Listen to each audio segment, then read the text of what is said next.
This is White Sands Bay, one of the best beaches in Pembrokeshire and a top destination for visitors to St David's. But over 1,000 years ago, this beach served a very different purpose. There was a stone-built chapel here, which was then ruined by the year 1600. At the bottom of the archaeological deposit is a very large stone wall that's probably pre-7th century. So between that and the 13th, 14th century chapel, there's a whole series of graves and other things. You can see just how close St Patrick's Chapel is to the sea, and the site is at considerable risk from coastal erosion. The Welsh Government, through CADU, provided funding for an initial phase of excavation to retrieve the most at-risk burials. We're back now in 2015 to continue with the excavation to ensure that no further archaeology is at risk from coastal erosion. Last year, 2014, we dealt with the immediate threat to the site. These are the burials which are being exposed and actually eroded. This year, we're doing a second strip a bit further inland, but still affected by erosion.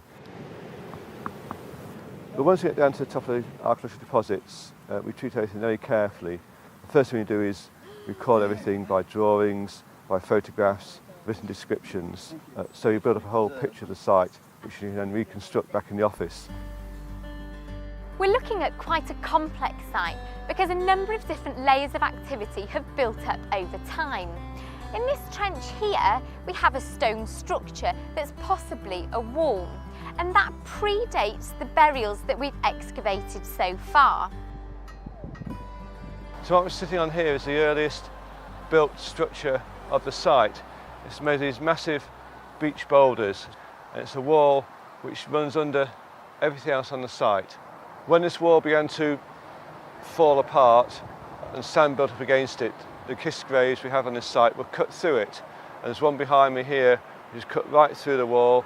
We know that some of the graves here date to the 7th or 8th century. So we have a really good example of a stone-lined kist burial here. Stone-lined kist burials were fairly common during the early medieval period in Wales. As a grave, it's actually quite compact.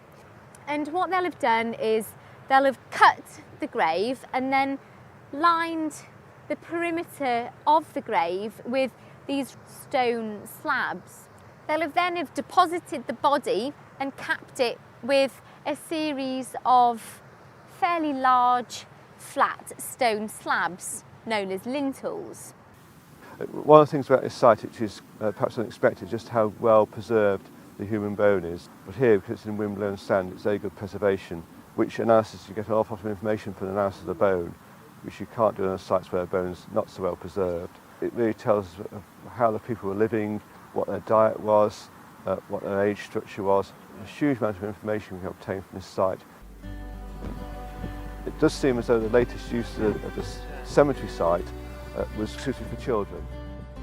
Here we've got a really small kist grave, very well constructed, the side slabs here, and beautifully covered on the top with quite a large number of white quartz pebbles. It's actually the third grave found on this site that's been of a very young child and covered with these white quartz pebbles. So at the moment it's looking as if this was a treatment in burial of young individuals that wasn't something that was going on for the adults on the site. One very nice one which had a cross-marked stone at the head of the grave, which is very unusual to find. In fact, it's a unique find to have a cross-marked stone with a kiss grave, and a whole series of other graves of similar date to those. Okay, so we've got a burial of an infant lying on the back in a supine position. You can see that the arm here, this is the right arm, you've got the humerus, the upper arm here, and then the lower arm, you've got the radius and the ulna. The ribs are clearly defined here, and then running down the centre of those ribs you have, of course, the spine here. And then all of this, up the top area, this belongs to the skull, and then the rest of the skull was actually removed yesterday. We have professional staff here from Dyfed Archaeological Trust and from the University of Sheffield, but actually most of the actual excavation is done by local volunteers, and really without their enthusiasm and very hard work, we wouldn't be able to do this excavation. It's very important to have volunteers so that they can get involved in the project. The project then is able to move forward at a faster speed. We're not just having to dig holes. We do get to look at the skeletons and go through the whole process.